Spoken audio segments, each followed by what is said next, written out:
Me up. Took 2 weeks off because Glenn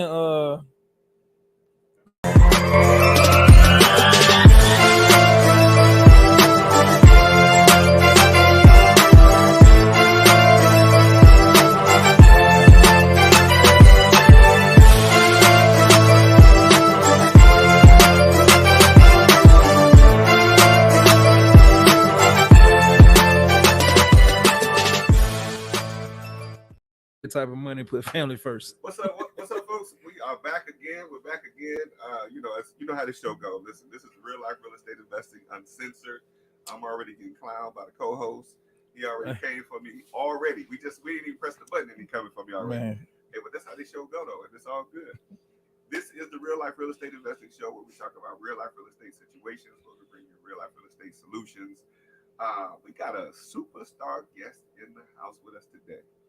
Man, Kendall, I got a bio for you, man, and I read that joke the other day. I said, man, that joke about this long, man. No, it ain't much that you haven't done, man.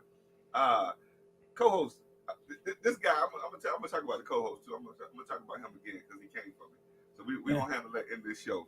But go ahead and tell the folks who you are. First of all, then we'll introduce. We ain't gonna be out here calling each other co-host. That's first. That's first thing. Yeah, God. We ain't been on in 2 weeks because Glenn put his family first. Because Glenn felt like he want to put his wife above everything we got going on. But your wife don't come before this show, man. Listen, it wasn't even my wife though, man. What is he doing? He said he wanted wife. Said he wanted wife. So let's get that squared away. People done hit me up for 2 weeks. Kendall even showed up last week for the show. He pulled up like, man, where y'all at? I was like, oh shit. We don't put on the show. Glenn been out of town. And even today, Glenn, what time you get in today? I just landed, man, at 9:30. Who you flow with? I ain't gonna tell y'all. Spirit. He flew with Spirit. Don't nobody ever deny Delta. Hey, listen. What my man Ocho Cinco say? What I'm gonna spend all that money? The plane going the same place. Man, take off in the plane. We going. If I get there, I get there. Let me tell you something. Spirit is the funnest plane to fly on. That's where all my people at. I don't know about fun though. Yeah, it is fun. Go to Spirit. Go to Miami. It's on Spirit. No. Boy, Keyshawn there. My boy Reggie. Spirit to Detroit. Spirit comes with a blunt.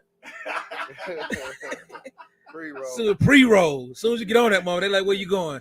Yeah, here's your complimentary blunt. Right, hit that. 2 shots. When you wake up, you'll be there. I fly Spirit. If it's an hour less, I'm flying Spirit. What K? Boy, I got my boy K here, man. What up, K? Let me tell you something. This is one of the legendary brothers, man. Everybody got a Kendall story, man. Everybody got a KLR story, man. Let me tell you, everybody got a he put me on story. Yeah. Everybody got, and it's crazy because the way we talk about you would think you was 60 years old. That's your wife calling, Glenn? No, bro. No. That's your wife calling? She's trying to get that man gravy. She sip. Hey, but real talk though, we got to start calling Kendall Uncle Kendall. On the man, but you would think he was 60 years old, man. Man, when I met K, man, he had a couple of verts, man. He had a Range Rover, and he had all this shit parked in the hood. we was on well, they don't rename it now. But we was what was that office at, man? Bankhead. Yeah. He's on Bankhead. Donnelly Hollow. We was on. I put him. My boy Coach say, man, you got to go meet this dude, man. I go holler at him. I pull up on you. Boy, we went to a house. This man had a Vert 442 sitting on them thing, Range Rover, and wasn't scared about nobody doing that, making a move. I said, yeah, these my type of people right here. Then when I get in the office, he got some of the baddest chicks I ever seen in there pushing paperwork. Yeah, pushing paperwork. And they I gotta see what you do with the old school, man. You used to be a picture of the old school. I still got them. Did you get it hooked up? Yeah, I still got them. I still got a collection. You know, that's my vice. You know? That's your vice. Okay. That's not a bad one to have. That's the vice, but I mean, he got the space now, man. Because he ain't gonna say it, but Kendall living in about 20,000 square feet right now. I was just looking at the pictures of the house the other night when y'all had the what was it? Like the engagement part, the dinner. Yeah, the dinner. I got the invitation, man. I was out of town. You was out of town. I was out of town. And I hit. I had to Kay lives about an hour 15 from me, right? Maybe about an hour 5. Mm-hmm. I was like, man, I ain't gonna be able to make it. He said, man, you're gonna miss some good stuff. I told my wife, fuck it, put your clothes on. Yeah. But Kay don't even text back. He don't text back. Right. If he texts back and say some shit's about to go down, it's about to go. And we drove out there. And when I got out there, we had to go through the gates. It was Zamunda. It was Zamunda. Zamukanda. And we were downstairs. My favorite case was we were downstairs talking, having the adult side. The kids was upstairs overlooking the balcony, like looking down. I'm like, this is how you supposed to live. The kids are upstairs looking over and like, all right, the parents are good. We're gonna play up here. But I must say, man, that house is amazing, man.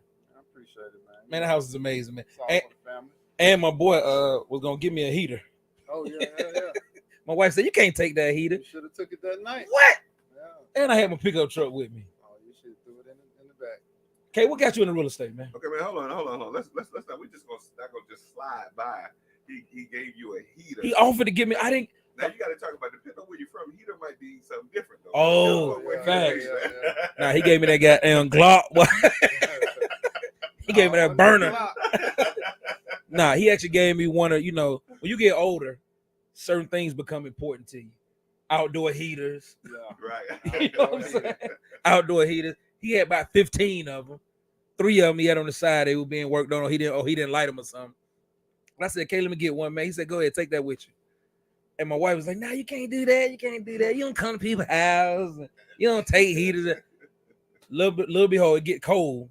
I said, damn, I should have got that heater. She said, well, call and see if you still got it. I almost called out her name. God damn. Okay, what made you get into real estate? I don't think we actually know the story behind it. Man, I started my entrepreneurial journey as a computer repair specialist. That makes sense. Much. So I was doing that.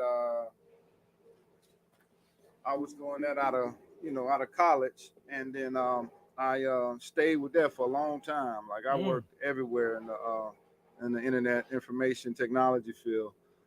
You name it. So IBM. you had patience. You always had patience. CNN, TBS, Go Screen, all these G4s and G5s, all these broker rappers be talking about that guy. I worked there in the computer support. You name it, I did it, man. I worked at about 15 companies in 2 years. So that was fun, That was pre-kids and pre-kids. That was just me. Just me. Before he gave out the man gravy. Oh, for sure. So what happened to me, I remember one time so all the jobs I had were contracting. So I might stay, at IBM for 8 months, over here for 3 months. So I took a full-time gig at MCI WorldCom before they went under. Is that the Alpharetta? Yeah. An Alpharetta. So by that time, I was learning real estate. And what kind of got me intrigued. What year was this? This was like 99, 98, 99. Yeah. So what got me intrigued was Carlton Sheets. A lot of these newbies might not even know who the hell Carlton is. is. Where I got my start from. Don't nobody know Carlton. You say Carlton Sheets, you tell us like I owe you on it. Yeah. Real talk. So he had a bunch of infomercials, and that kind of got my brain wanted to learn more about this real estate stuff. So luckily for me, I didn't get his course, but I met some people here local, and I bought some people's course that was local to my market. Shout out to Lou Brown. And I learned a lot of information from him, and then that's kind of how I got my start. And then from there it just built on. Then fast forward, it built a niche that I graved out for myself, and that's pre-foreclosures, i.e. specifically short sale. So. Man, when you say you're the king of that, ever since. Man, you are the king of that shit. People don't have the patience. Show the patience. You put it on, man. I'm saying probably some of the best houses that I've ever sold has been from Kendall. Really? Probably some of the best houses, because when you get the house, man, you be like, man, I could live in this. For sure. This house still good, man. No matter. They still stay there. Yeah. They still stay there. I don't know what he tell them or what he do, but. And it's crazy because can't none of us duplicate it either. Yeah. None of us duplicate it. Can't nobody go on here and resell what you do because the way you got it set up, it's like, man, that shit too much work. Yeah, it's too much work, man. Like it's too much work. It's too time consuming. It's too time consuming. It's all of that. It's worth it. Yeah, it's all of that. But you know, the way in which I teach it to some of my prior students, you know, it's just a system, and it's repeatable. It is, and scalable. When you're working with the same banks and doing the same processes, because pretty much all the banks are the same. The Bank of America, the Wells Fargo's, the process of doing the short sale, you know, for the exclusion of like some of the government loans like FHA, Freddie Mac, Fannie Mae, VA, you know, they have certain criteria that their investors or them themselves, you know, want you to do that you have to do when you're doing the short sale with them. But everybody else is easy. So once you've been doing it for 20 plus years, you know, getting the same responses, the same questions from the banks all the time. They already know your name then. Yeah, it's kind of easy knowing the next step. You know, if they say no to your offer that you've submitted, your initial short sale offer, what to do next. And that's where a lot of people get stumped at. Absolutely. Especially investors in the game. Because there's two sides to the short sale thing. There's you know, you working with real estate agents because a lot of times the banks want these loans to be listed on the market, which is standard. It has to be listed. But there's also, do they let you choose the agent, or do they choose the agent? Of course. I mean, you can choose the agent because it's still the property owner's home. Right. So the homeowner can choose whoever they want to list the home. The bank can't make, oh, you got to go with this agent. Right. They can't do that. Right. You know. You know, the homeowner is still in control as it relates to, you know, picking the real estate agent that they want to work with. But obviously, I work with certain real estate agents that I've been working with for forever. Right. To understand my process. Shout out to the agents. The process of really how to do a short sale the correct way, the productive, expedient way.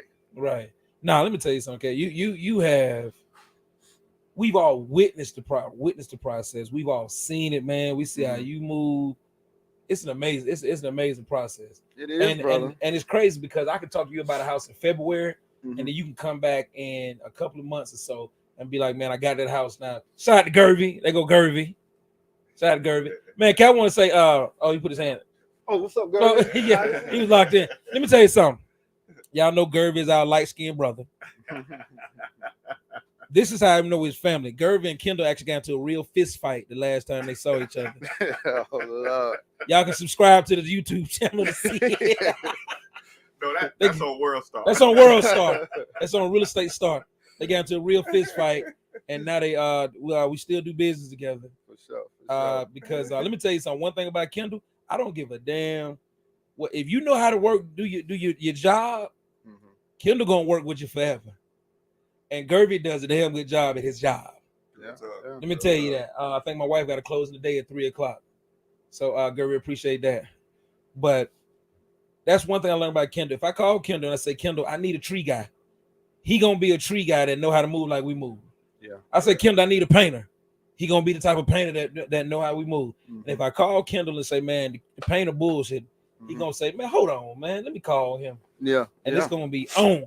For sure. So that alone in your real estate circle is probably one of the most important things that you need to have, which is that network, the relationships, and people you can call to just be like, hey, man, I got a house, man, that need this right here. Hold on, man, let me make a phone. Can't always make a phone call. That's what's up. You be like, hold on, man, let me make a phone call. And my claim, I had a closing with your K, and you brought the baby to the closing. Oh yeah, man. You know, got a lot. I thought I was the only one. John said you did that. He said, man, Kendall pull up with the kids. Yeah, man. You know, they don't stop nothing, you know. He pulled up with the baby. The hood or something wasn't right. Yeah. He threw the baby and the car seat on his shoulder and said, call me when shit's right. For sure. That sound about right. That sound about Yeah, and I'm sitting at the table. I'm like, well, he definitely makes sense, but is he coming back? We can't do this deal without the guy with the baby. For sure. We can't do this deal. We need the guy with the baby. Let me see. And that deal was a cool deal because I remember it was one of my students. And he made $4,000, man. And he actually put the check in the passenger seat and put like the seatbelt on it. Yeah, that's funny. Yeah, he put the seatbelt on. I never get. And he took his wife to Cancun, and they actually made a baby. She got pregnant early that year and had the baby later on that year. So that tells you what real estate can do for you. Yeah, you can get pregnant doing real estate. Doing real estate, yeah. Man gravy. Hey, but it's just crazy that how that all works. Now, like, how many kids you got? I got 8. 5 girls, 3 boys. 5 girls, 3 boys. What's the ages? Oh shit, man, that's a that'd be the whole story right there. 18, 16, 12, 12, 11. My daughter Phoenix just turned 6. Okay. My other daughter Amelia is 7. Yeah. My son Cashin is 3. Okay. And my daughter Harmony is 4. Who's your favorite? All of them. All of them? Yeah. All of them. Can't be. Yeah, all of them. Can't be. Everybody gonna get the same love. Hey, can't be, can't. He's saying what he's supposed to say on the air. Like on air? I'm like, he's telling the truth now. Yeah. Everybody knows that my 9-year-old is my favorite. For sure. All the other boys know that. Because they can't. Now, the biggest thing is I got to give all of them different love. Because they all require different. I got some that like to be loved through money. Yeah. Some like to be loved through touch. Yeah. Some like to be loved just spending time with them. Yeah. So I tell all my kids, I say he's my favorite, but that don't mean he's over y'all. And he's just my favorite because he's more relatable to me. He like me. Yeah. He like me. And if any of them feel like I'm putting them before, or I was like, the relationship is different. You more like your mama. Yeah, you more like your mama. Every time we go do something, you go to your mama. Yeah. You can't be my favorite. You choose her. Yeah. You chose her. I still love you because I chose her too. Yeah. But I think that we definitely don't want to do anything to hurt our kids, right? To give them any kind of mental. But I think it's important for us to just be honest with them, though, because I know you see in your kids the personality of other family members. Oh yeah. You like, man, that's just like my mom. Yeah. Oh, you remind me of Uncle so and so. You can't have 8 kids and everybody. Oh no, they definitely not the same. They definitely different. Oh, they different. And I'm gonna tell you now, if you got multiple kids, there's one kid you just be like, what the hell? What that? Oh, I ain't sure you mind. I ain't sure you mind. I ain't got that yet. Not yet. You ain't got that? I ain't seen that yet. You ain't seen that yet? No. What's it? That's okay. The oldest is 18. Yeah. So that's okay. I ain't there with my kids. But I tell you about these brothers and sisters of mine, though. What? Hey, that's not sibling. That's a whole different. That's a sibling. Which goes back to what I'm saying about the kid, because the sibling. Let me tell you. And if y'all watching this, I'm talking about y'all. You're gonna raise each one of them with as much love as you can give, and one of them still gonna be like, Daddy loves you a little bit more. Cause me and my wife right now, okay. Ari's 9. If Ari was 16 right now, he'll be driving a Panamera right now. Yeah. I told my dad said, I know he would because he can handle that. At 9 that when he turns 16, he can handle that. Yeah. Ask me if the other 3 boys can handle. I bought that mama a Honda Accord and he ran it off the road. Yeah, sound like my daughter. Yeah, bought him a Honda Accord. You know how they found him? The police found him in the kudzu. Damn. Police was riding by and found my son down in the he mirrored. Wow. Said the police hadn't been riding by, they probably wouldn't have found him. Damn. Honda Accord, just told the whole car. I know what he's doing in the car. Something he's supposed to be doing. Fell asleep? Yeah, either fell asleep or Bluetooth connected. Not paying attention. But the 9-year-old, I buy the 9-year-old that Panamera, he gonna be like, Dad, this shit too smooth. Yeah. I ain't speed. Yeah. I look too good in it, Pop. He like, my swag too cool. I ain't trying to mess this up. He has no problem with saying no. And those are the things that make you feel like, because I know you sitting at home kicking it. It's always one kid that just be like, Dad, I don't care how you smell, look, anything. I'm gonna be right here up under you. I'm gonna be right here up under you. Some of the other kids might be like, Daddy, you on my nerve.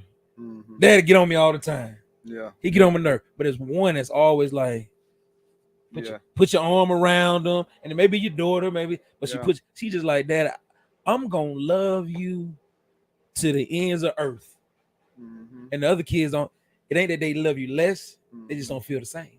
Yeah. They just don't feel the same. I think it's those younger kids that actually all of our kids, but the younger kids, especially since we're older. I got a 7.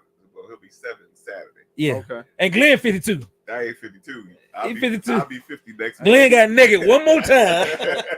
I say keep your humping, keep humping, keep it young. We teach these kids the true definition. I know I do of what bipolar is. Right? You know, one time you got to discipline the kid, you got to put him in their place and get them in order, and they're like, okay, daddy. But then right after, you know, you loving on them, they like, man, this dude crazy. This dude crazy. Man, let me tell you. That's how my son, he be like, okay, daddy, you know, it's like he know how to take me, but he know how far he can go sometimes. Yeah. That kid that you see that you're not going to have to worry about, you just naturally want to pour more into that child. Yes. It's just natural. Yes. Yeah. The one that you know, you like, man, he come home, he do his homework. I ain't never really got to sweat on him. I'd be like, we going somewhere. He always jump in the shower, take a shower, get fresh. I got the same kid in the same house who I got to tell everything to. And I got one kid who I got to tell one or two things. Yeah. That's interesting because I would think that you would have to pour more into the one that you keep telling all the time to do certain things, but it drains. You're human. It drains you. Sometimes you just give up. You just be like, you take a shower. You can take, man, don't even worry about it, man. Just go on to bed. I just can't even do it tonight. I can't even do it tonight. Then you got one who's like, you take your shower? Nah, I'm about to go do that right now. But you know, you need me to do anything, Dad? And then when he walks off, you just like, damn. Yeah. Not only is he gonna knock that shower out, but he like, Dad, you need. I took my 9-year-old to Granny house. Granny cooking. He just like, Grandma, what you need me to do? You need me to take trash out, Grandma? You just sitting there like, I did something right with this mom. The other one, it's a different era they in now. No, the era. You can't really even say it's a different era. Well, you know, I say it's because this is what I equate it to. We grown as parents. See, my older kids, it's by the grace of God that they okay because I grew up with them. You know what I mean? I was a kid when they was a kid, so it wasn't much I could lead them. Yeah. You know, but now being older as a father, it's easier now. Me having the maturity to lead this little kid into being a good kid. So I think that's probably what it is. Like we were different when they were. I want to say that. You're gonna give them that credit. You're gonna give them the benefit of the doubt. We gave him more credit before we had the younger one. The older boys had a chance until we had a 9-year-old that made us go, how come he get it and y'all don't get it? Gotcha. My 5-year-old, when my 9-year-old was 5, he told his big brother, he got caught with something in his book bag. He went in his room and said, man, you think this is a game? He said, this ain't GTA. He was 5. He said, GTA, that's a video game. Right. He said, you trying to live a life like a video game. He was 5. You just like, bro, some just the personality. That's the thing about it. I tell people, when you have kids, that shit is dice. Rolling the dice. It's dice. Now for us, we like, man, we done been through so much drama. I want to raise them all the same. You can't. You can't. It's impossible. Right now, I can tell you right now, you gotta leave your whole empire. You gotta leave all your money to one child. You don't choose one child out of your 8. You gotta leave everything to, and that one child is gonna take care of everybody. You already know who that is. Oh yeah. See, that's Emily. Yeah, you already know who that is. Yeah. We now where does Emily fall within the 8? She's 12. I think she's a 12-year-old. Yeah. Okay. As long as you close. My dog. So, within 2 years, within a year. So why not the 18-year-old? Oh no. Same thing with me, the 21-year-old. No sir. I love you, Kendall. But a little more context. Like, why not the 18-year-old? Because we automatically think because of the age, this would be the most responsible. So what would be the contrast you would give? It's very simple. Just growing up, Emily has always been the more responsible one. Okay. And so, and ain't nothing really changed. Yeah. Since, you know. So my point is being made. My point is being made. Come on, kid. That's it. Let's shout out to Emily, by the way. For sure. Right. Because now that don't say that that's the favorite though. No, that ain't the favorite. No. But that's it. Now I got my younger daughter, Phoenix. Okay. She's 6. Yeah. And she possibly could be that too. She's showing signs. Yeah, definitely. She's showing signs. Yeah. And the reason we say this because we are. You know what? She's showing signs of me.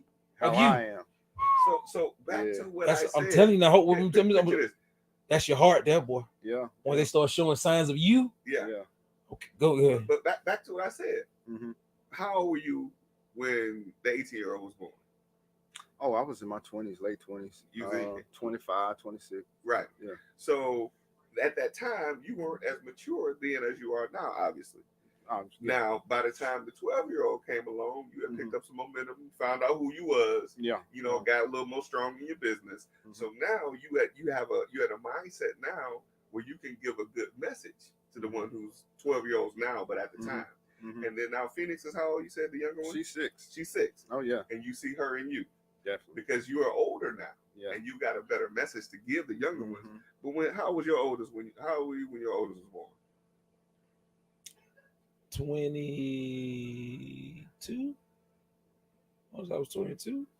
You was probably Ron D at the time, but you Deron now. Yeah. Even that, I was married his mom. I do understand that plays a part. Yeah, that plays a part. I do understand that plays resources that play a part. That plays a part. Yeah. All that plays a part. More confidence in who you are. You're more confident in who you are, and you're more stable.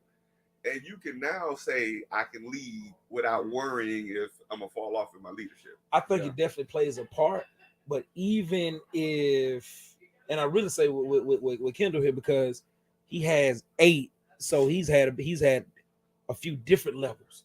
You've had a few different levels of whether you're going through, because even within those 8, you've been successful for a while. Right. You know what I'm saying? Right. So you got to say, you know what I'm saying? We all been knowing Kendall for 10, 12 years. So if he got, 8 kids, if you just go, when you said the oldest is how old? 18. So let's just go 10 years back. She was 8. Yeah. Kendall's been successful for at least 10 years. Right. Yeah. You know what I'm saying? He's been successful for at least 12 years. Yeah. You know what I'm saying? So even if you go back to his first child being 6, he's had some money, influence, cars, houses, right. things like that. Yeah. So we ain't even talking about like a 50-year-old man or a 60-year-old guy. Right. We talking about a guy who's actually had, and for him to even be that successful, he's been through some stuff already. Absolutely. He's been through some stuff. Yeah. So he had a lot to pour into his kids, even back then. Now, does he have more now? Absolutely. Yeah. And absolutely. And the good thing about struggle was different then too. And the struggle was different. Yeah. Oh yeah. But he's seen at least two economical struggles. Oh yeah. Since then, at least 2. Definitely. With kids, that's it, certifies you right there. Yeah. And the good thing about having so many kids as such as I do, they're sponges from each other. So like my daughter Phoenix, she learned from everybody. She see how everybody that plays a big part too. That helped Phoenix her out. is the chess player. Oh yeah. That's that key. That's that big ass wooden key out there. Yeah. But that's what it is. But even because I asked that question because we were facing that question. My wife and I had to do our assets. And they was like, okay, who you want to put in the trust? And we like, who do we trust? And I couldn't think about it. So I called her up. I said, who do we trust? Me and her both at the same time. I was like, Ari. Yeah. We was like, tie everything up until he's 18. Yeah. And we trust him at 18. We trust him at 9 to make a decision at 18 for everybody. Because we know that at 18, a lawyer can't even just tell him anything. Like he would just be like, nah, my dad said, this house should move like this. Yeah. This should happen like this. The 21-year-old, he's selling everything. He liquidating. He going to buy a scat pack. He ain't got no money. He going to the dealership today with a polo outfit on with no t-shirt, no drawers, flip-flops, and he coming out with a scat pack cash. Yeah. It's the craziest thing. It gets on my nerves that he even think that car is so. I can't stand it. But I hate him. Think about it. Where he get that mentality from? Him? No. What mentality? Think about it. When he was how old is the one you talking about? 21 champ. 21. Now, 21. What was you doing at 22? 21, 22. Me and my wife reviewed this. We were living. We sat in the kitchen and said, "Y'all have never went without even when we had y'all." And we went. Me and her met. They were 5 years old. We was like, even when we had you, we lived in Smyrna. We was living in Smyrna. You were going to Nickajack, Teasley. You were going to the best schools in Smyrna. We lived in, even when we rented, we lived in nice houses. Like our standard of living was never below. Like it was never like, oh, we struggling. We need to go to an apartment. First of all, I've never had an apartment in my life. I've never had an apartment in my life. Even in high school, I had in 12th grade, I had a house that I rented by Redan. So I even in 12th grade when I had 2 cars and I lived in a house. There's a standard that came with it that we've never been up under.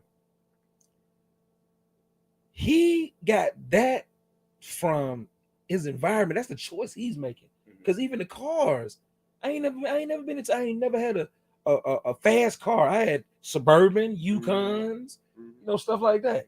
No, Glenn, he got that shit from wanting to be something he ain't. That's what he well, no, that's my point though. The mentality is from the time where you had the opportunity to mold him. Like, he was born, you were 22. Yeah. Right. So think about it. His influence, it came from you, but you were into nice things. You had some nice cars and stuff like that. Yeah. So now BMW, I get it. If he wants a BMW, I get it. But transform that into now him being 18 now, you said? No, he's 21. We have 21. 22. We have two 21-year-olds. Yeah. And that's just his upgraded, his modernized version of what that was. Okay. What that was now. You see what I mean? Can you agree with that? I agree with that. You agree with that? Yeah. Because think about it. You didn't have the knowledge of money when he was born that you have now. Okay. You see what I mean? So he didn't get that consistent now understanding like Ari gets it. Ari gets that, listen, we got these nice things because Dad did this.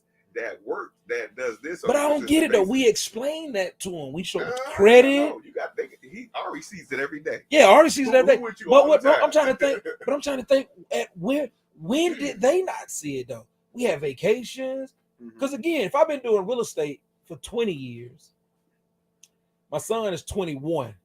Let's say I had 5 years of figuring it out. At least for 16 years of his life, we've been balling. We've been balling. Yeah. And I'm sitting back, BET Awards, rent cars in California for you, go ride in, taking you to Florida, took you to, when I stayed on the West Coast for 2 weeks with them 1 year. Just we on Malibu, we just on the West Coast kicking it. So I'm trying to think, you're 21. We've been balling for at least 16, 13. Let me give you an example of what I'm talking about. Come on, Glenn, help me out, Glenn. So my oldest son is 33. Glenn, oldest son only 10 years younger than me. Glenn got nigga. Hold on, man. Let me do the math on that, man. Glenn got naked when he about 11 years old, man. It did Venom man gravy. Hey, my oldest son is 33 years old. I made it a point because he came to live with me here in Georgia when he was 14.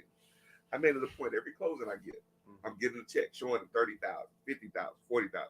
I'm showing him these checks. I'm like, this is what you can do. At 16, I bought him a brand new car. I'm like, okay, what kind of car was it?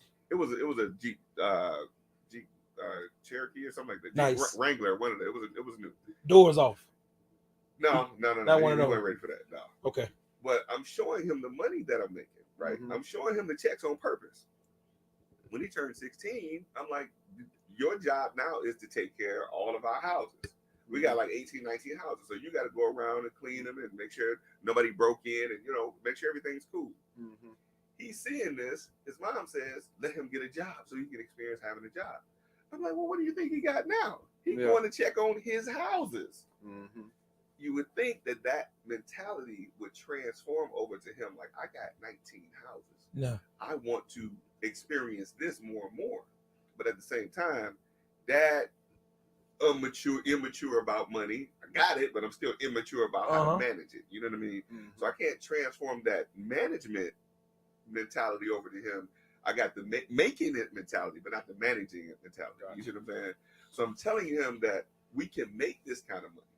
But what he sees is, what his mom says is go get a job and make your own money. Because that's Dad's money. I'm like, no, dude, if you rock with what I'm doing, this your money.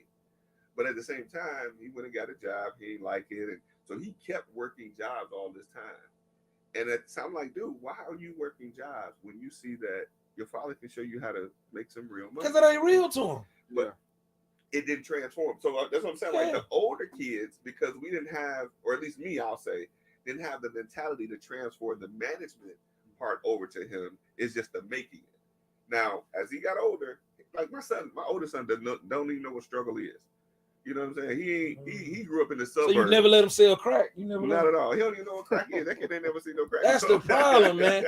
You got to give your kids a little drugs, man, and let them go out there and sell it on the street corner to really get them to understand what life is about. You know what I'm saying, kid? You got to understand. You got to get a brick and break it down, quarters, half. Like you got to break it down and let them sell a little dope, just a little bit. Cookies. Just little. We're going to get a whole 1,000. He ain't never done that before. I don't know what that is. Hey, y'all right. I ain't never done that before. You right. I have never. Let me tell you something. Boy, you got to let them break them down. Hey, don't no. It's really. I was making a joke, but when Kendall said cookies, though, that did give me a flashback. That did give me a flashback. That you got to go let them sell. Start them off light. Let them sell. Half a blunt 30s. 1 blunt dubs, and just let and let them see how it is. Let's make sure we clear that these are jokes. Don't your kids these are jokes. Unless I'm just serious. But you give them a bag of weed and drop them off in Capitol Homes and tell them to go sell that. Yeah. And to me, Kendall, that would teach you about life. Cause he gonna get robbed. Yeah. Or he gonna sell too much and not bring back the money. And make sure you know the cardinal rule. Don't get high on your own supply. Or he gonna come back with all the weed and gonna be like, I can't do it, man. I'm walking around this damn. I don't even know who to talk to or who to help. Drop your kid off with 3-5. You don't even know what to say. He don't know what to say. But you know what? For somebody to know what to say, it's a comfort, but it also teaches you to struggle because anybody that's hustled on that level, you understood like, man, this is bullshit. I'm tired of talking to these cats. I'm tired. I wish I could just go do something that didn't require me to do this. Hey, listen. My experience was not that I ever sold drugs. No, you from Detroit. There's no such thing as being. Where you from? From Detroit. Ain't nobody in the history of Detroitness has not sold drugs to this day. To this day. Of Detroitness. Has anybody now? If you're from Detroit, you have sold drugs. Maybe you didn't sell it directly, but indirectly, you sold drugs. There's no way. That's one of the capitals. So I wasn't the technical enforcer. I was just on the hood. I was on the corner with all the cats selling drugs. You used to bag it up. Actually, physically sold drugs myself. Right. But I will say, from the experience of being around all of that, I mean, I'm not glorifying selling drugs at all. No, we're not glorifying it all. But it does teach you a lot about customer relations. yeah, for sure. Let me tell you something. Selling drugs and running a studio, you gotta same thing. Count quick. boy, let me tell you. So back to the real estate side of things. Okay, you got your empire. Mm-hmm. You gonna leave it to Emily. Definitely leave it to Emily. Phoenix coming. Phoenix coming for it. Phoenix might be the one that's daddy taught me how to deal with attorneys too. I'm filing a motion. I'm doing something because Emily, I don't think you're doing what need to be done. Yeah. So it might have to be left to Emily and Phoenix. Yeah. It might have to be left to both of them. And it's crazy because they're gonna be 20-some years old. They're gonna hear this show one day, and it's gonna be like, I told you. Right. I told you. Daddy said, I'm the Dundada. But I was 6 at the time, so he ain't have time. So you leave everything to them, to give out to everybody. What's next for you to build on that? What's next for you to build? You got where you are right now, because the hardest thing, okay, is for us to get to where we're going. Right? Buying a house is easy for you. Finding a house is easy for you. Even on your last days, you can tell your kids, "Hey, go do this, do this." How do you get to that next level, even though you've reached a high level? Let me answer that. I want to add something to that question, because that's a very good question. Sure is. What is, in order to talk about the next level, what is it that you're teaching your children now for them to understand the transition to the next level? Like the 18-year-old, I don't know what the 18-year-old's name is, Kendall. Kendall, her name is Kendall as well. So Now you said Kendall ain't gonna be the one that no, not at all. No. Put her in the pool with my two oldest, boy. So, yeah. If you can kind of break it down, just from the three, you talking about Kendall, Emily, and Phoenix. Yeah. Where is Kendall now with what she's thinking about businesses, and how much did that contribute to what you do? And Phoenix as well, and then Emily. Like how is it that in the best way that you can without them coming for you? Yeah. Why is Kendall not ready? Why is Emily a good person that you leave everything to? And then how is Emily? Okay, how does Phoenix follow up? And then talk about what's the next level from that. I got you. Well, number one, with Kendall, she would be where I was when I was 18. Okay. Okay. Just in work mode. That's what I mean. Just working. Yeah. Quite doesn't have the business savvy or acumen, knowing of how to, keep the money or what to do with money that she gets right now. So for my daughter Kendall right now, she's just in the work mode. So for Emily, I would have to say she's been groomed from day one. Under the tutelage of me, seeing me, because she was one of the kids that would come to the closing. So she's seen it. Kendall was too, but Emily more wanted so. to come. Yeah. I would say if I had to guess, Emily was like, "You got to close in today. I'm trying to roll." Yeah. No, it's just I had to take them. You just had to take them. Okay. Yeah, I had to take them. But even when she got older, did she still want to go? Or no. No. Okay. Okay. Kendall was like, "I ain't got time to be learning how. I just want to spend the money." Emily like, "I want to know how to make the money." Yeah. Okay. So Emily, once again, she would be the one that would be, taking that hustle mentality that her sister Kendall has, but also taking it a step further and knowing how to manage the money, what to do next, and and asking me questions about the money, about business. Yeah. And then Phoenix, like I said, she's just a sponge of it all. She sees the interaction that I have with her older sister Kendall, her brothers, and Emily. So and her mom. Shout out to her mom. So she just has all that in her. So I see myself in Emily, definitely my personality. So and I'm gonna let you finish. What happens is you get divided into into the kids. Each one of the kids. This one may not have the ambition and business mind, but maybe they have the art side of you. So you'll see a kid that's like, I'm so into the art. I'm into art. Yeah. I love the art side of it. Then you got like with my three boys, right? Lance, he skateboards. He ain't skate. He always as a kid, he could be the first one. They like, it's a ramp over there. He like, I'm gonna be the first one to jump off the ramp. I used to skateboard. Yeah, you got it. Now he's not good at money. Yeah, he's not good at anything else. But I see that part of me. Yeah, I got my son Brian. He's an artist. He ain't good with money. He ain't doing no skateboard. But he'll sit there and draw a whole book, he know how to meditate. You see that part. And then Ari he's just the ambitious business side of me. He's the bigger side of me. Because let's say your personality got split into like half, and then he's already ambition, outspoken, the things that carry me right now. He's just more of that. Because Ari actually can't dance. I love dancing. The oldest dances ass off. TikTok king. Yeah. I'm talking about this. But Ari, sometimes he be off beat like a mom. I be like, where you get that shit from? Yeah. Oh, boy, I might have question that one, boy. That's your mama.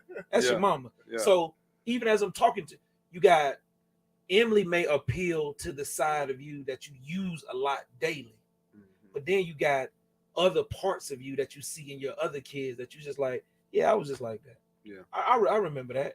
Yeah, and if God is doing this thing and He dividing you into 8 pieces, man, that part. That's a lot of different characteristics. And you diluting it a little bit with mom. The benefit of that, somebody might say, damn, 8 kids. But the benefit of having all of those personalities is it you put out into those personalities, and now you get it all back. Yeah. You see what I mean? And you get it all back at different stages in your life. How old are you now, if you don't mind me asking? Oh, I'm 45. 45. So at 45, you got 8 little characters that pour into you and themselves. Right? They for each other. They never like pointing to your siblings. So think about those of us that are educators. Like when we go and teach people, and they come back and tell us this is what I use and this is what worked for me, and this is like we get that knowledge back. You see what I mean? Think about it in the same situation with our kids. Like indirectly, you know, with our kids, we're in passing, we might say something that just roll off the tongue for us, but it sparks something in them that later on we get back, and it helps us grow to another level. You see what I mean? It is. It's good. I feel like the show. I don't know if I'm gonna make it to 8, but salute to you, brother. No I feel like today's show is coming. There's a lot of realness. I gotta always throw a joke in there somewhere. Somewhere, yeah. Okay. So now you so can't, white man, black man, Jew man. You can't let him get away with giving away on his man grave. No. We gonna get to that man grave. Let me tell you something. K is the only person I know, man, that every time I see him, he had a baby in his hand. If you know somebody for 10 years, 12 years, and every time you see him as a baby, you like, is that the same baby? Okay. No, a different baby. Hey, you know what though? What made me respect you the most? The picture that's engraved in my head is when I was messing with Key Property, and I actually had to go get a job with Key Property because I had to charge my child support like $3,000 a month, and I was like, man, before I continue paying $3,000 a month, I go get a job because y'all just raping me. Y'all just. I went and got a job, worked for Key Property about 6 months, which I really didn't work for them because Darlene and everybody, I just needed a paycheck. I ain't even care what they paid. I was just like, give me a paycheck to take to the courts. They gave me a paycheck. I started messing with Darlene. Day one, Jeff was like, what you doing? I was like, Jeff, I need a paycheck. I can't. I did a deal with you, with them. Kendall came and met me at the gas station. Cut me a check. He was in the van, had the kids packed up. Minivan, one of my favorites. Minivan. Had the kid packed up. I think Kate was busting me down like 15 G's with a check. The only person I ever took a check from in life. I've never taken a check for a minute. I took a check. I know he good. Never in my life have I, one hand, have I met people who really got the money and can really say that materialistic things has never driven them. Really can say that. I've never. If it's time to show out, K gonna show out. Right. If you want to go there with him, we can go there. Right. But that ain't his every day. That ain't his. The van he was driving, the van looked like it was about to break down.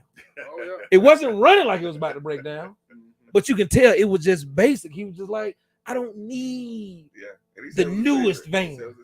And his lady sitting in the passenger seat, like, we about to ride to, where were your dad? You was about to go see your dad? Yeah, somewhere. Going up northwest. No, we was going to Missouri. Missouri, yeah. Kansas City. He going to Kansas. He's like, I'm about to hit the road right now. Meet me at the gas station. He cut me a check. I'm looking at the kids in there.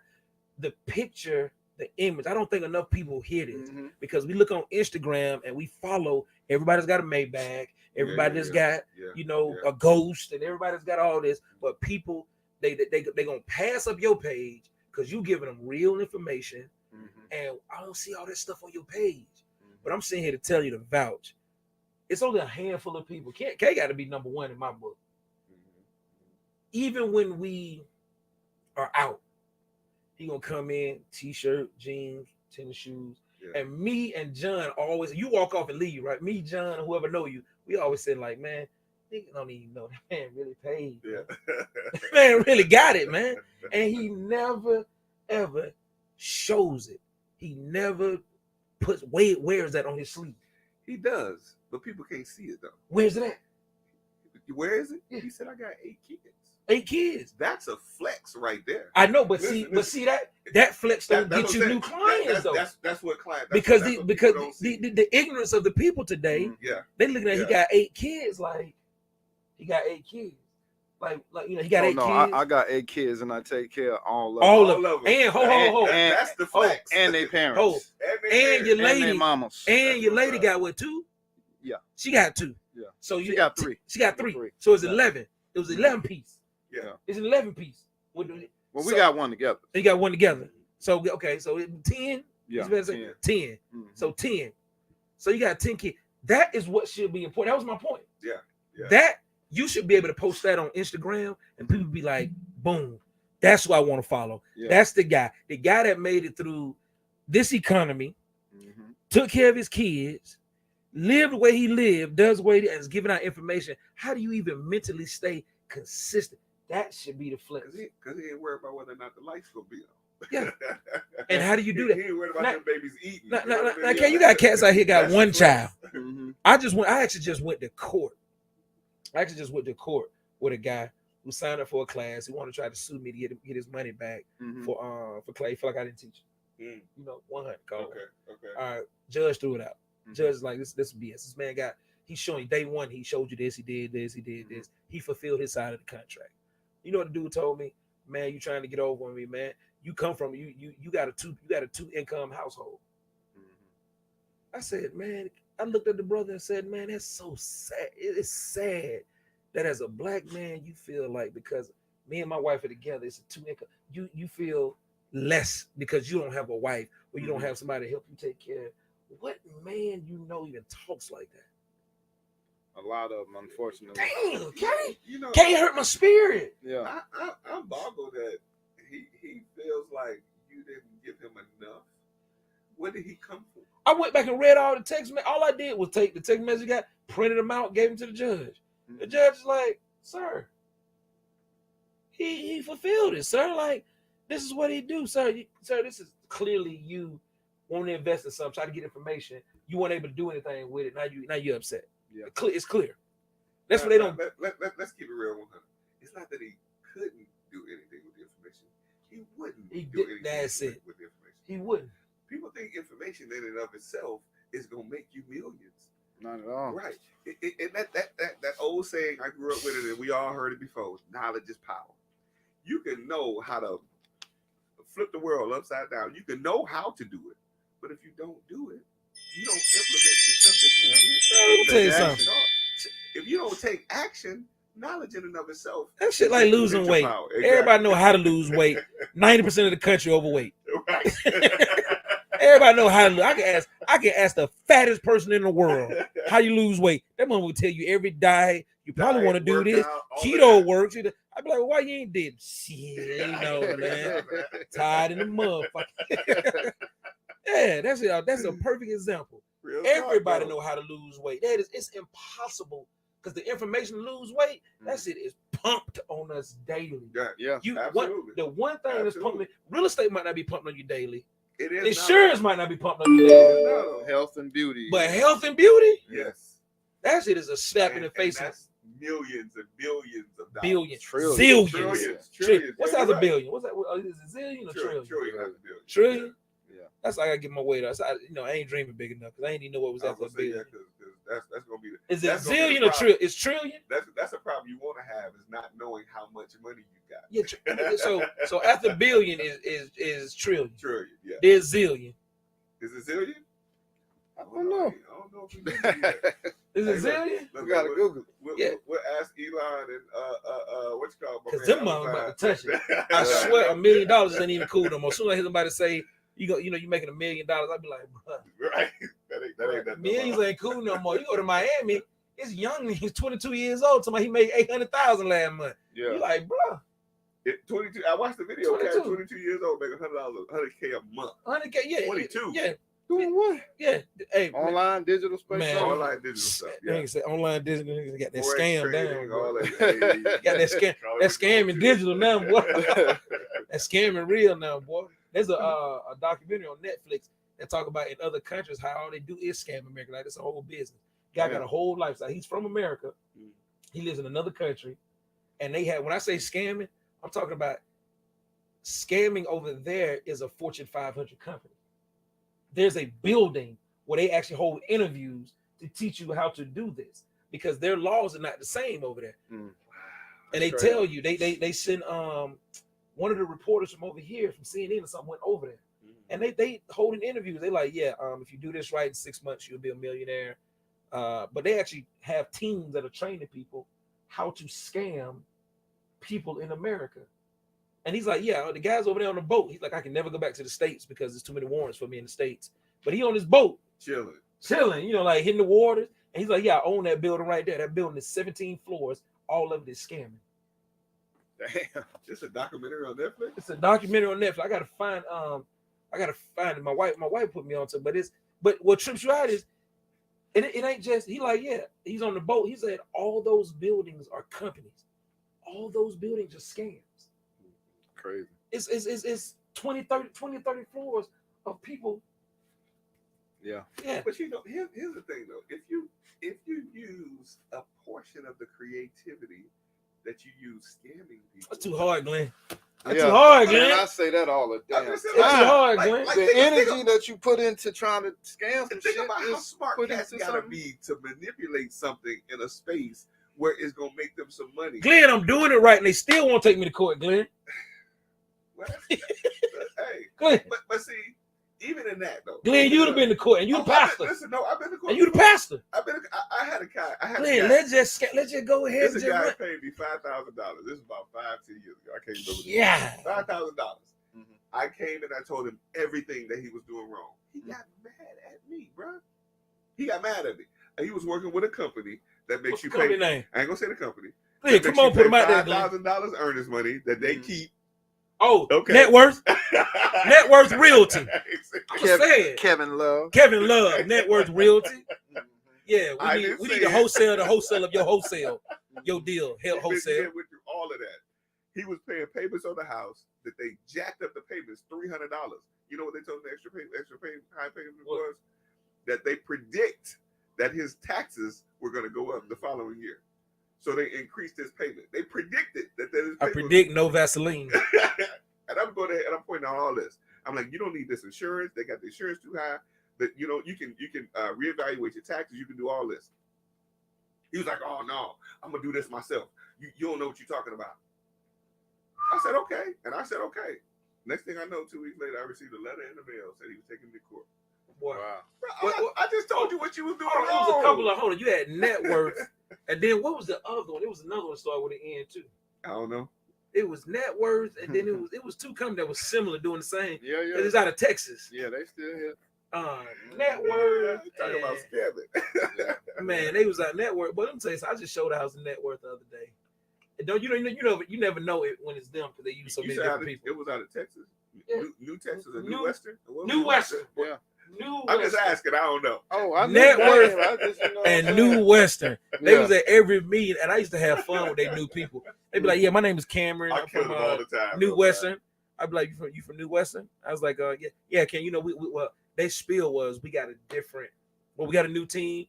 But y'all ain't got no new damn team. No, they spiel that killed me every time was come to the office and sit down so we can talk. I wish I would. I don't got time for that. Nobody got time for that, right?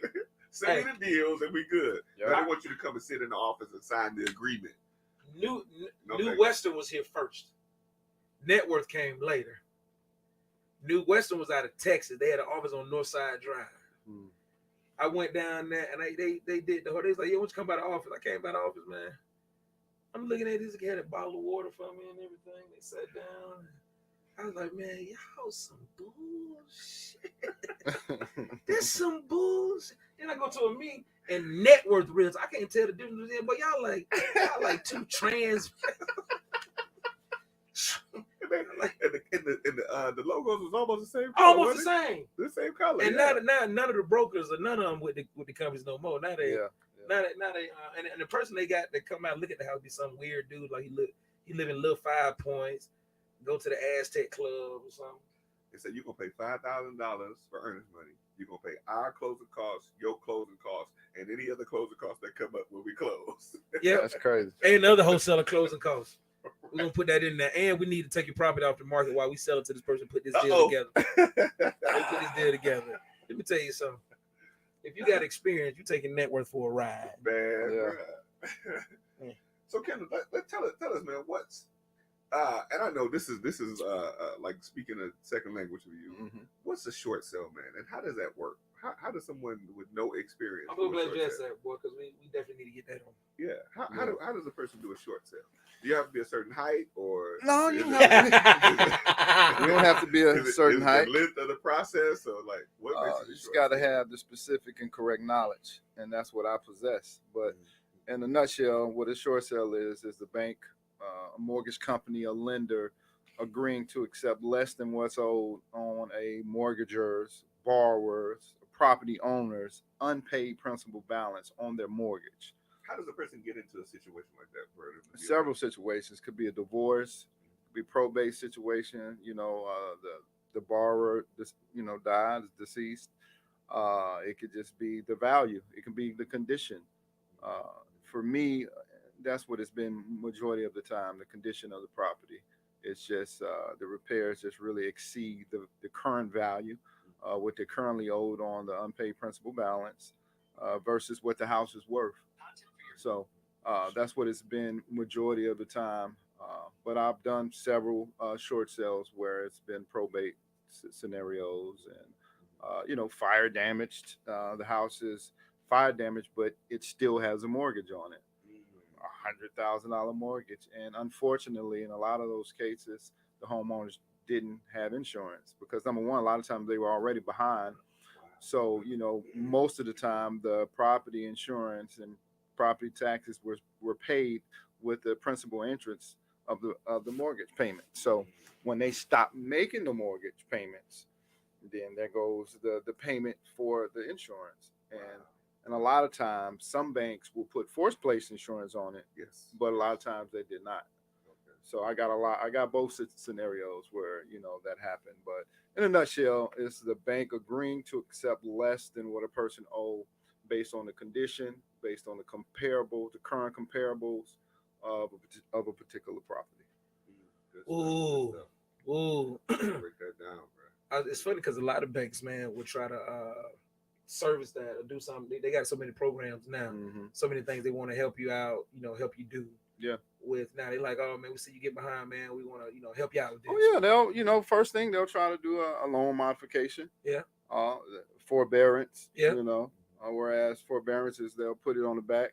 Or sometimes a loan modification is also similar to a forbearance. And it's crazy because they pass them out now. The loan modification used to be a whole process. And it took a long time. Now but I do still believe and I do know that to do a loan modification now, you still have a lot of people thought it was, okay, I'm gonna apply for this loan modification. I don't only make X amount per month, and they're gonna base the loan modified payment amount on my income, and that's not the case. So a lot of people will get denied. You still have to show and prove to them that you can afford the modified payment. And I tell a lot of clients, I say, hey, look, your mortgage payment is $1,200 now, but when you modify, you haven't paid in 2 years. When you modify, it's going to be $1,600. So if you want to stay in this house, you got to show and prove to the bank that you're able to pay $1,600. They're not going to just reduce it to fit your income. Yeah, trying to get it down to $900. That was a misconception for a lot of people. Just modify. They like just modify. Talk about what happened during COVID. When those situations came up, because a lot of people went that route. Yeah. Well, fortunately for a lot of customers, a lot of borrowers, a lot of homeowners, COVID happened and that helped a lot of people because, they didn't foreclose on. Right. But now, fast forward, to 3 years later, a lot of that stuff is coming into fruition. A lot of those deals, a lot of those modified loans, people still can't pay. Wow. So eventually they're going to be on the short sale chopping blocks or my pre-foreclosure chopping blocks or foreclosed on if they don't call me or get to me. Real time. Damn. So it's happening. I'm seeing it as clear as day, man. I got homeowners here recently. I got a deal I did with Wells Fargo. My client, she had 2 mortgages. She had a first and she had a home equity, but she was just done with the house. She had a tenant that I believe he hadn't paid in like 5 years. So she literally gave me the house, deeded me the house, signed it over to me. And it took me about 6 months to evict this guy out of the house because the courts were so backed up from COVID. Right. That was real. Evictions that they're now processing. So luckily for me, though, the time worked out because as I was going through the short sale process, now mind you, I made the bank an offer of $5,000. And they didn't say no. They just didn't say anything. Right. Lo and behold, they mailed a letter. Wells Fargo mailed a letter in writing saying, we're releasing the lien on the house. Boom. So not only I was prepared to pay $20,000. Right. So I made an offer of $5,000. I would have topped out at $20,000. They just released the lien on the first mortgage. They just give it up. Yeah. So now I have a house. I don't have a first mortgage, but she did have a home equity line, but it's only like $6,000. Yeah. And I'm just gonna pay that off when I sell it. Wow. So now I got a house with no first mortgage, with a lien amount of $6,000. It might even be $5,000 with Wells Fargo, and actually I got it listed for $99,000 right now. Wow. Just to see if I can get some. But if not, I'm just gonna rehab it, put 40, 50 into it, and sell it for $210. Keep it moving. Wow. So that's why I love short sales. That be that shit. That be the shit I be talking about, man. I be actually mad at Kendall about them deals, man. Because his patience. You know what? His patience. Don't hate the player, hate the game. Man, I'm hating both, man. Somebody gotta hate, man. Somebody gotta hate Kendall with. Let me tell you something. Well, hate so I can be great. Bro, do that. Somebody gotta hate, man. Somebody gotta hate, man. I hate that. Let me tell you something. I went to Kendall's house, man. When I pulled up to it, right, I was in the backyard. I looked up to the left. I said, man, the neighbors seem like they kind of close, man. Like they ain't too close, but they seem like kind of close. I said, man, let me go show you the apartment out. My apartment over the garage. He take me around back. That ain't the neighbor house. That's his goddamn garage. Because the way it look, you can't really see over there from the back side of the house, right? I'm looking over there. I'm like, there's a neighbor, but it's lit over there. Yeah. But it's far enough away to where you like, I'm thinking that's the neighbor house. The neighbor house. I'm like, the neighbor house. It ain't close, but I'm like, it's a little past. He said, no, let me take you to the apartment over the garage. That's my spare house. Hey, we get over there. In my backyard spare house. We get over there. And then what's the dude that's staying in the apartment? Your groundskeeper. Oh, Bo. Bo. Yeah. I told my wife, I said, babe, Kendall got Bo staying in the apartment over the house. She said, babe, we need to get a Bo. I said, we gotta get a Bo. I need to build me a spot, man, on the top so I can get. My wife, she want the security, she want the driver, she want all that stuff. I keep telling her, boy, I thought we were going the other way with less. Yeah. You want more. She's like, we gotta get this shit. She said, baby, we need to build a garage, get Bo to stay over there. She wants somebody to stand on the ground so we can just do shit all day long. But Bo get it done. Yeah, Bo walking around the property like, hey. Bo with me. He been with me over 20. Yeah. Wow. Working for me. Living good over the apartment. Not living with me. I mean, he stays in Atlanta, but when he works for me, I allow him, to stay. Go up there. Because he don't drive. The good ones don't drive. The good ones don't drive. Right. Yeah. Wow. He's 52. Ain't never had a license, but he got major tickets. Wow.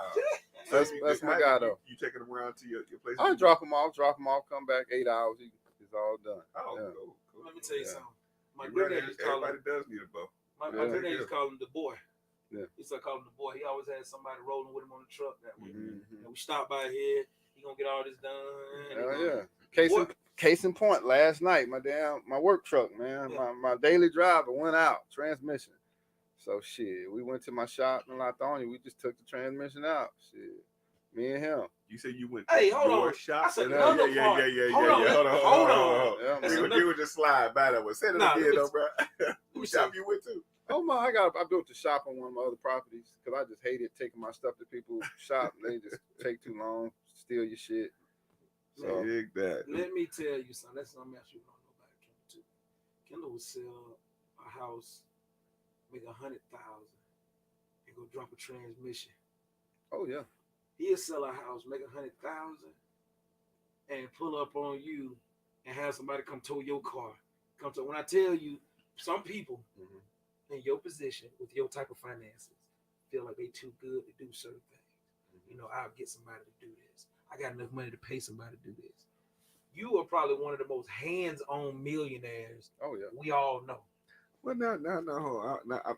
I don't think that's too good though. I think that's trading the time that you have, because time is invaluable. Oh yeah. Sometimes you spend the money so you don't have to take the time.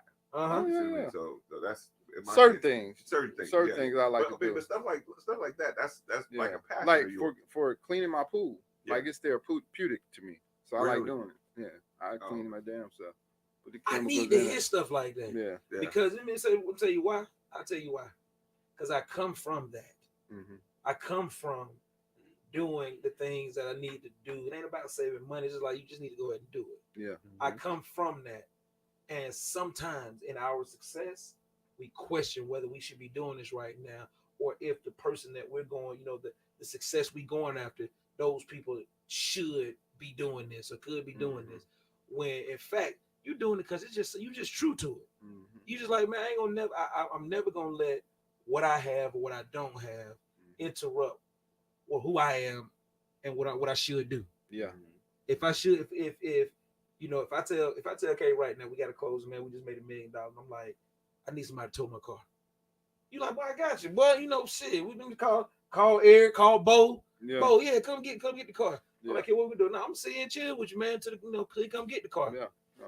Other people would be more like, maybe I give you some money to tow your car, or man, you need to just go handle that, man. I'm about to go over here and have a drink and party and do some shit. You ain't never been that type of dude, man. No, not at all. You always, and we always trip out because of the way you present yourself. We all like, if you know this guy, this man got the resources to have, do, be, whatever. I pulled up on KK, like, yeah, I just bought this building. He's like, yeah, I just closed on, just bought this building, man. And whether he paid cash or whatever he did for, it don't matter. It's just like, I just bought this building. Yeah. But at the same time, you'll be like, hey man, I just bought this building, man. Y'all want to get some McDonald's? Y'all want to get a fish sandwich over here or do something? Yeah, I got $2 million in the bank. I got an assassin of credit cards. But y'all want to go get some $2 fish over here, man? We get away from that so much because I really think it's because we're looking online all day long at all these different people who are having success, and we think that even when we're not on the camera, we should be doing what they're doing. Yeah. Well, success to people is different. You know what I mean? So success to me, that's my point. Might be me taking the transmission out and doing it myself and actually completing it. Yeah. And not spending $3,000 for somebody else to do it. That's success. And now that's what I was trying to get to. The real deal of that though is having the leisurely time to know that you got time to do that. Yeah. Where you're not missing any money or missing any opportunities. Yeah. Because you're in a position where financially you can take your time doing something. I'm gonna take that another further. There's a show on Netflix called How to Get Rich. Yes. Yeah. And what is your rich life, right? I think more. I agree with what you're saying, Glenn. I agree with what you're saying. But I think more than anything, what I found out is that transmission plays a part in your peace of mind. Yeah. So you can't lose money when you do stuff like that gives you a peace of mind. Absolutely. It can't lose money. So if there was an opportunity, it wasn't even important during that time, because what's important is this transmission I'm dropping, this cleaning my pool. Like in that moment, I'm up here, so that I can be here. That's it. That's the biggest thing. And even if you didn't have money, you still would need to do something that was equivalent to the transmission, the pool. If you didn't have a pool, maybe it was, cutting grass. I'm gonna cut the grass in my property. That's another thing too. He always keeps lawn equipment. Yeah. He always got some lawn equipment, boy. He cutting grass in the property. But in the same vein that you're talking about though, just to that, the difference is, and we're talking about mindset. I'm big on this mindset. Money and anything is a mindset. Absolutely. When you're in a space where you're dropping a transmission to clean the pool, whatever you want to call it, cutting the grass. Some people, that's what they do to pay bills, right? And somebody might have heard you say, instead of paying $3,000, I'll do it myself. And that $3,000 is not just a savings for you. It's a now I got time to do this. So why spend the $3,000 if I don't have to? Yeah. Right. And the mindset of that is you have, again, the leisure time to be able to afford that. Whereas somebody else dropping that transmission, all they thinking about is, I got to drop this transmission because I want to save money, or I got to do this to pay my bills. But that's not where you are from a mindset. It could just be, for me, it could just be like my Friday or Saturday night hanging out with the boys. Exactly. Exactly. I got a 6-pack of Stella, and we're drinking, we dropping transmission and shit, going home. Yeah. And then it can be a teachable moment for my boys. You know, sometimes I let them, you know, be with me when I'm working on the cars and stuff. Yeah. And, you know, specifically my old school cars, because, you know, I don't let nobody work on my shit. But that's what's Bluetooth disconnected. Do that. Yeah. Or, you know, unless it's something I don't know how to do or don't want to do. Right. So, you know, I'm definitely with you when it relates to MWAs, minimum wage activities. Absolutely. I don't like doing those either. But things like this, what I'm speaking about specifically is definitely, I guess that's what it is. Therapeutic peace of mind. It's a peace of mind. It's therapeutic because I've seen you in action. Yeah. Pulling trailers, you know, hooking up the it's funny, man, because you got a blue collar and a white collar side of you. You wear both collars. You're a blue collar guy all day long, hands on. Meet me in the parking lot, hook the trailer. Oh, you know, put a wheel on it. Go over. You're blue collar guy, but you're white collar in your mental with everything you do. What's the best and most strategic way to get this done? If we got to rehab it ourselves, let's rehab it ourselves. Oh yeah. And I actually think that's the secret sauce to you. The fact that you can get the money to do the rehab and you do the rehab yourself. Most people are getting the money to do the rehab and hiring everybody else to do it. Yeah. Because and you come out with same different results, but at the same time, there's a therapeutic play in it for you to know that I got this building, I'm about to put this wall up. I got a guy who said he's gonna do the floors for this. We're gonna probably do it like this, with the vision of making it, having it, creating it. I think those all go together. And a lot of people think that millionaires and billionaires don't do that.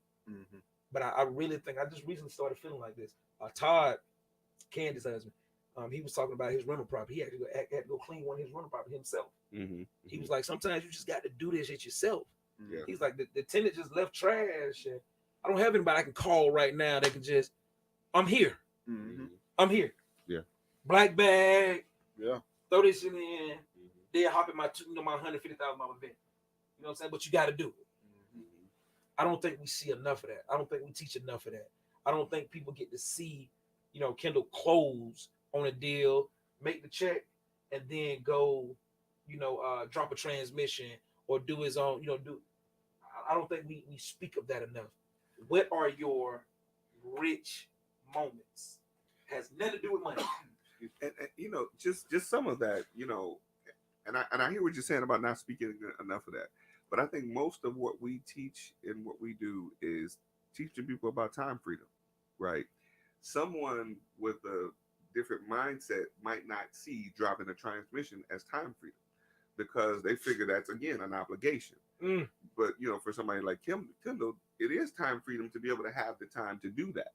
You see what I mean? So, again, you got to look at the mindset of the different people where we're talking about and look at the perspective in which they would receive even the teaching of freedom and time freedom.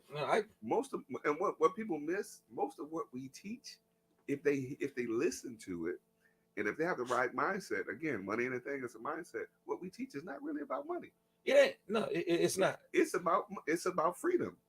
It's about having the enough financial astuteness to be able to say, I'll do it if I feel like it. I do it if I don't feel like I want. You know what, Glenn? I'm gonna say this.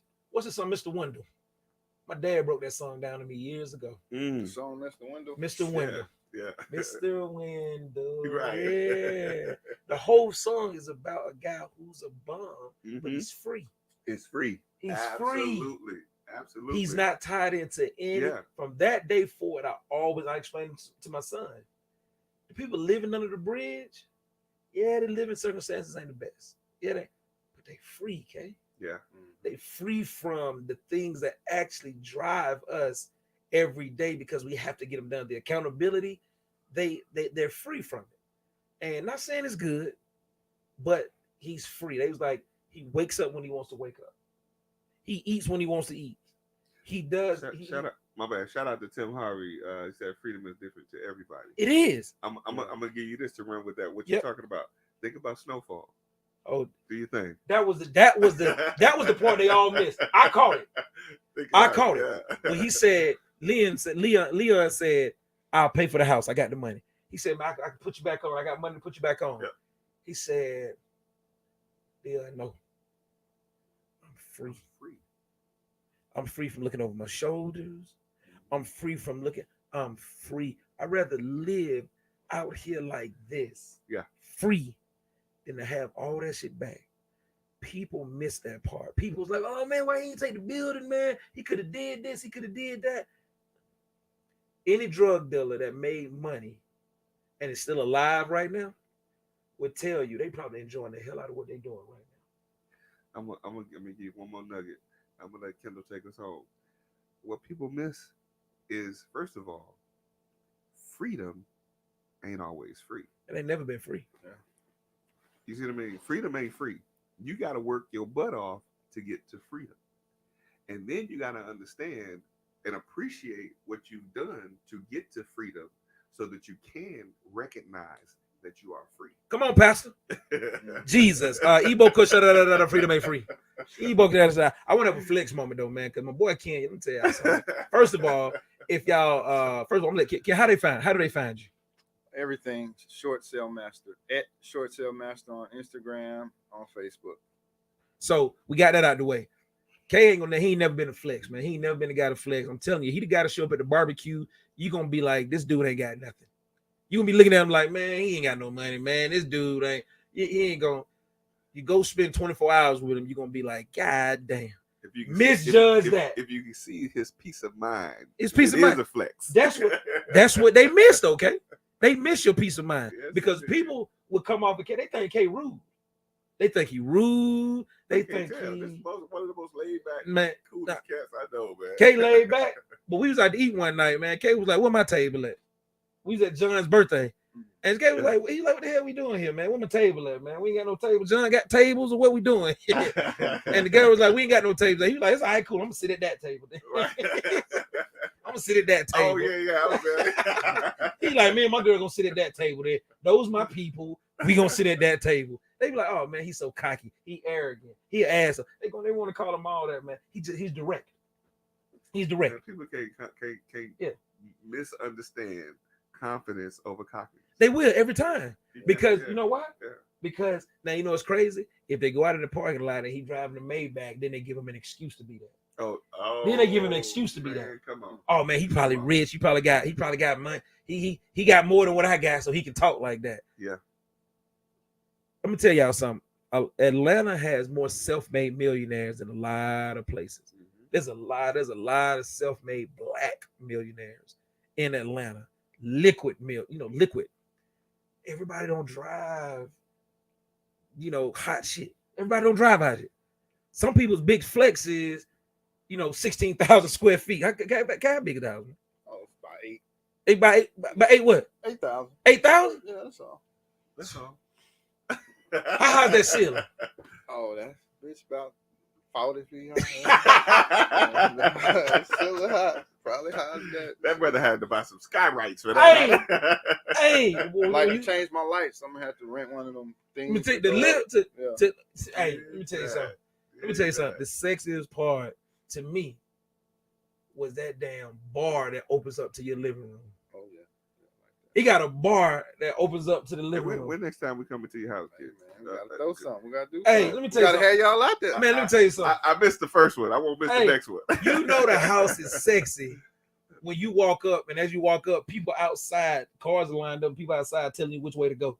Like, keep going down, keep going this way. He got then you get outside. I tried to get it, but he was busy that day. They said, keep going down this way, man. Just take that right there. He said, don't go through the gate, man. It's opening right there to the right. Man, don't worry about the gate. Just go to the right there. And we walking up the driveway. We like, boy, the drive. How many cars at that driveway hold? Probably a lot. 35. I'll say 30. I told him that driveway hold at least 35 cars, man. At least 35. And then I thought that was the neighbor house, but that's actually the garage. Yeah. But I get there, man, and he got the bar. The way the bar opens up to the like you almost got to have a function. Oh yeah. At the spot. Yeah. Because you walk in, the bar is open, and you can see the whole living room and everything. You just stop by and get a drink, man. And the food you had that night was so good. Oh yeah, it was. It's so good. The dessert you had that night was so good. It was so worth it. You missed out. man. Okay, let's talk about something else. No, let's talk about because I'm gonna tell you something.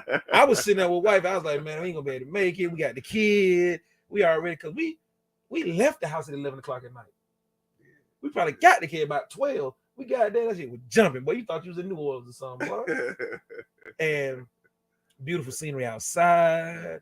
Beautiful. Did y'all get married already? No, I'm not yet. Well, that's it. How's that going? It's still on the still on the books. Still on the everything because you know you got how many baby mamas you got? Oh, I got 4 baby mamas. 4 or 5. Shit, 4 or 5. You know. He said, "Let me see." 1. Gave our man gravy this morning. So 3, 4. 4 baby mamas. Yeah. They all cool. Cool. Everybody get along. That cause Except one. We working on her. That cause that's the one that wants you the most. Yeah. That's what it is. That one that wants you the most. 40-foot ceiling, boy. I ain't gonna never see that in her lifetime again. Yeah, that's what it is. Let me tell you that life, because the lifestyle you provide, that's one thing about you too. If she need it, you either got it or go get it. And that right there is a flex. Don't no woman want to leave that. And to see another woman that's catering to your kids, catering to you. Because I was there with your current fiance and met her family. I'm like, boy, y'all about to create an empire. Because both of y'all got some family backings. Yeah. Both of y'all got family. Both of y'all got friends. I was sitting there looking at that, man, like, I don't think I've been to an event where the family and the friends spoke so highly and strong. And these are people that not new friends, people that's been knowing you for years. Like some people got to been spoke about your fiance. I was like, well, wow, okay. She 100 then. She rocking. Yeah. And it's crazy because we was at John's house, and the young lady was at John's house. Yeah. We sold her a house. My wife sold her house. She was with me? Yeah, she was with you. She came, she rolled with you. She came with your cousin, big cousin or something like that. Yeah, Stacey. Yeah, and she had rolled with you. Oh, she recently sold her house? We recently sold her out within the year. Oh, really? I didn't know that. Her grandmother had a couple of houses. Mm-hmm. And they started, the kids' grandmother was died, so they started to sell the houses off. And mm-hmm. So wifey sold like 1 or 2 of the houses. But they met at John's house. They met at John's house. We didn't even know the chick that came with you was even kicking it with you, man. That's like because your attention was clearly somewhere else on somebody else. Yeah. And then you was like, man, I'm about to get married. I was like, that's the one right there. Not that, that's the one right there. Yeah. Because you told me she still had a key to the crib. Oh, yeah. One thing about the kid, you always want her to keep you. It's 100. You keep it 100. Even with the misses. Keep it 100. Oh yeah, she know what it is. She can't be with you and I know what it is. Yeah. Then I came over there. It was a whole BMW outside. I said, "Okay, we call that." He like one of the kids, man. One of the kids. One of the kids, man. That white one. Yeah. He's like one of the kids, man. You know, it just is what it is, man. BMWs, trucks, cars, pools. 40-foot ceilings. You say that man ain't flexing. I'm flexing for him right now. Look. He is his own personal flex. What other way to flex but by that? But he don't say that. I'm telling you, when you pull up on him, first of all, he gonna keep an SUV that can hold all the kids. Oh yeah. I guarantee he probably drive it out there. What you drove today? I bought a new one. my cousin, well, not my cousin, my good friend, man. He totaled my shit, man. I paid for one. What? Yeah, I'm mad about that shit. I just went and got the newer model 2022. 2020. Suburban? Yeah, same Suburban. Yeah. I told you he was Suburban to carry the kids around. He can drive whatever you want, but most of the time, he in somewhere he can go pick them kids up right now. Man, I never thought that'd be something I'd want to have happen, but it just happened to us too. You know, somebody totaled my wife's car, so I get to go buy another one. Yeah. Let me tell you, okay, man, it has been a pleasure, man. This has probably been one of the most educational shows. Absolutely, and that's the thing. I want, again, another flex. I gotta go pick that up. Let's do it. They'll be like, well, what did they say about the last message? The last message. We talked a whole lot about real estate. Yeah. You ain't seen this one? The SS? Yeah. Yeah. It's a civil one I got. Ooh, what year? 70. 7. Now let me tell you something. Can't nobody flip. Can't nobody. Cars, the music, it's just certain things you've been doing, and they can't do nothing with that. Yeah. Now them cars though, Yeah. I'll be the first one to tell you, boy. That you had a what was it? Was it a Vert 442? Yeah. I wish I could buy it back. I don't know That what that Vert guy. 442, boy. You done had some. That was one of the best ones I had. That one. You done had some mean stuff, boy. Mean. I'm talking about some mean stuff, boy. Yeah. You know, my old school cost more than your new school. Boy, absolutely. And you keep a lot of your stuff original too. A lot of these dudes, they take so much out the car. Yeah. I really don't see the point in putting putting these newer headlights in the older cars. Like the headlights that they like smoked headlights in the 70 and Kurt does it a lot, man. Frost, that's what he does. He said he keep everything, but he is the king of taking a 71, 72 and putting 2023 stuff on it. And it's crazy because companies sell that. Like they'll sell headlights for a Chevelle. Yeah. That'll be smoked and round and halogen bulbs, and he the king of doing that. I can see the halogen bulbs, but I don't know about the smoke. No, I don't do smoke. Yeah, you want to do smoke lights and smoke tail lights, and you know what I'm saying. You want to do, and some of these dudes they the interior, boy. They need to get some new interior man. Some niggas interior boy be looking leaky. For sure. Be looking, yeah. Some it's hard to find some good ones, man. They be wrapping anything like they literally be taking leather and just putting it on the box and stapling it. You know, like, they don't want to go pay Jawan. Ooh. Yeah. What you want cost to do the interior? Good to get a good 10? Interior. 10 to get interior 8 to 10. That's about right. Wow. I would say. Wow. More than most people cars. Is that the seats and the floors? Yeah. And the dashboard too? Yeah. Really? Maybe not the dashboard. I mean, unless you want like a custom dashboard or something like that. I mean, but like what? Oh yeah, they'll wrap it. Yeah, wrap it. Okay, they wrap it. Yeah, the leather, or whatever. LS swap. Who doing that? My man Murphy out in Douglasville. That's who I mess with. He go LS swap. I'm learning all this stuff. You know, I mess with Mike Tire King. Yeah. I be up at Mike's shop. Let me tell you something. I go to Mike's shop. I get lost up there, man, because if I feel like being like I'm at Kendall Road again. Yeah. I feel like I'm on Kendall Road. Where you shop at? Mike's shop. Lithia Springs. Okay. Shout out to my boy Mike Tire King. Mike and his team and his dad, they got frames in the back. They breaking cars down to the frame, Glenn. Straight up. I'm talking about it's frames in the back. It's a frame in the back. They building the car all the way up, interior, everything. And just to see that process, man, is amazing. Painting the frame, painting the motor, painting everything. Just should take a long time to do it right. It do, man. You gotta have a team to do it, man. Might be killing it too. And his dad, man, his dad can get anything running, boy. Anything running. Gotta check them out. He got one of them. He got one of them old dad. Yeah, hit it for me. Hit it. Yeah, right there. Hold on. His dad was walking by my car. He said, "What he say, bro?" Yeah, that's our dad. That's how his dad be over there. Hey, all right, he be under the hood. Hey, tap it. Okay. Yeah. Hold on. He squeezed some. The motherfucker go. He be like, yeah, that's it right there. I know it supposed to sound like that right there. That's his secret sauce. His dad been around for so long, man, with them Chevys and them Ford. Like he knows how stuff supposed to sound and how he do that stuff with his eyes closed. So to sit there and watch his dad, man, and watch them do that. His dad walked by a car. And they sounded right. Hey man, when last time you had that car that worked on, man? Pop the hood, man. Let me just take a look at something real quick. No, I'm telling you right now, that gasket, it need to be this. It need to do that. In my BMW, it was scraping. I put them rims on it. It was scraping. They couldn't figure out the was hitting. Yeah. His dad was like, pop the hood, pop the trunk. He unscrewed, took it out. He's like, what you need? You need a bumper right here. The bumper supposed to go right here to keep that from happening. The springs or something like that. What? Yeah. He said, yeah. He took it apart, took the whole thing apart right there, left it in front of him. He said, yeah, go down to AutoZone, man. Tell me this what you need. Brought it back. Got it right. Good. All the way. He just old school, but he our type of people. Yeah. You go over there, man. You probably have a field day with Mike.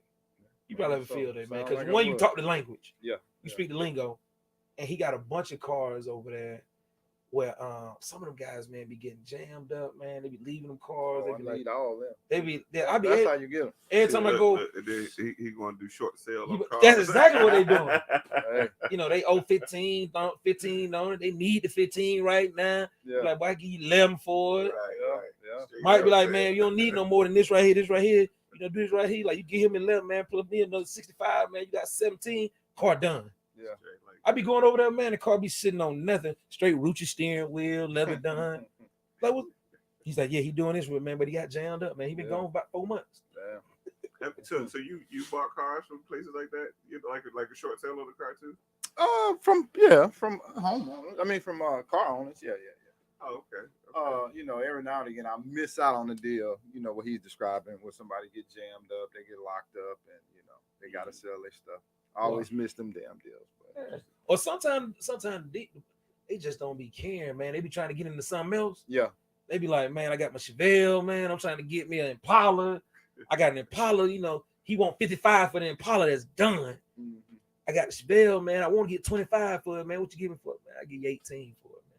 Give it 18, but I'm gonna go hit the block, put 7 with it, put 30 with it. They always be. I be over there.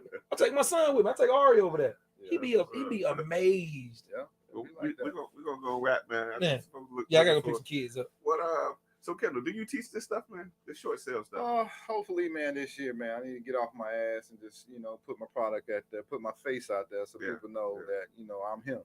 You know, as it relates to the short sales and pre-foreclosures and, you know, do what I do. Because I can be the best of the world at it, but if nobody know me, that's what I hear. That's what I hear. Yeah. All right. Well, look, man, hey, we might have to talk about that. Please do. We might have to talk about putting that out there for you. But listen, how do folks get in contact with you, man? So let me ask you a question. If someone wants to know, how do I do a short sale, or what's the process, or can I get the paperwork? Is that something that you help people? Definitely. For starters, for anyone who's listening to the sound of my voice, all you got to do is go to shortsalemastery.net, put in your information. It'll come to me, and you know you can learn while you earn while you learn. You know, if you want to really do the short sale, because it's a lot of moving parts to a short sale. But you know, as you could hear from stories I've told and stories that Luron has told, I mean, you know, it's all about timing. You know, and if you know how to work through the timing and shorten that timing that it takes to do a short sale, you'll be very successful if you follow somebody and learn from me. It's all about who you learn from. Real talk. And look, specifically, make sure they learn from you. From me, that's great. Kendall, Luron, Rouser, Shortsale Master. The master. Who else at Shortsale Master. You can also reach me at 404-454-7930. And once again, shortsalemastery.net. That's what's up.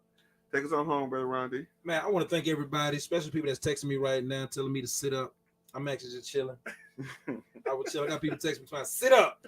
Let's sit up. I'm actually losing weight every time I come on camera. I saw I had to drop down some weight because I'm like, boy, this I know. Look, that's camera just showing everything. Boy, Yeah. I'm being sexy though. That means in Africa, you know, this means wealth. Exactly. That's what it means, wealth. But and the next comment gonna be, you ain't in Africa. You ain't in Africa, right? So I want to thank everybody, man. More than anything, I want to thank Andrew Gervey Law Firm, man. Come down here, get your closings done. My wife actually has a closing here in about an hour, so get on down here and get that money because I need it. We got I got my wife, my mother-in-law, and Mother's Day, all of their birthdays and mothers in the same month here. So May is, and my son. Wow, your son's birthday this month? Yeah, my son, same day as my wife, 5/25. Wow. My son's birthday is the 13th. Yeah, my daughter's was the 9th. Wow. So, let me tell you, you got 8 kids, man. Ain't been 12 months in a year. Yeah. I know. Boy, you every month, even if it ain't a month, you ain't buying something. You need to get ready for the next month. Yeah. You get ready for the much. And how many kids share a birthday month? 2. Just my oldest daughter, and my oldest son. They share a birthday month in May. And everybody else got a separate month. Yeah. About right. 8 kids, 2 share. You want to share? Okay. Yeah. Gave me 12 months in here. So yeah. So you got about 9 months. About 9 months. Look, that 9th month, probably the holidays are coming up. Yeah, the holidays coming up. Rotation. But again, Andrew Gervey, our light skinned brother who does closings here. Want to thank you guys for tuning in. Hope you guys laugh. You got some education out of this. Definitely follow Kendall, man. Shortsale Master. Let me tell you something.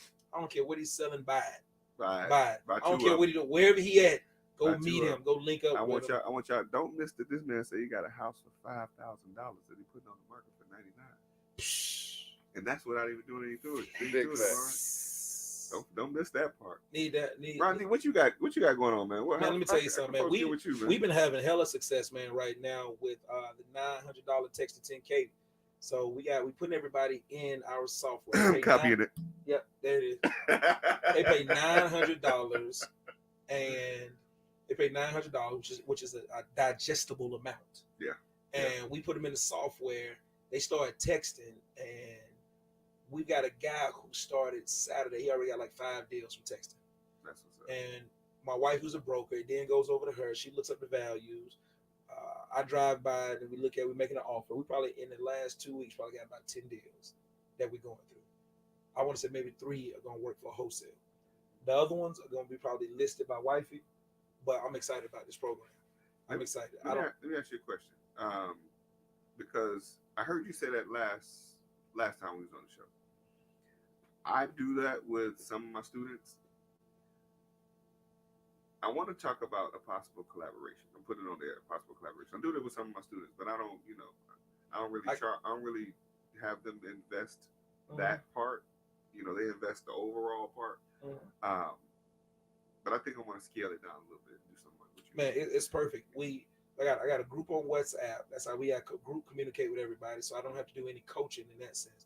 I literally drop videos in the WhatsApp that kind of helps everybody do what they need to do. They're able to add the broker, if they need to update on their deal. They're able to add, the team for getting updates. So I'm able to run that whole model just from this phone here. We use FreedomSoft. FreedomSoft is where we keep everything, but we wanted to come up with a digital product that people could just sign up and get started right away and get the best results. Yeah. And we know one thing I wanted to get away from is kind of people in the sense we're paying $3,000 to $5,000 with that side of the business. For them to do flips and everything like that, we still got that going for the 5, 10. We're still doing that. That's still on the block. But we want to get.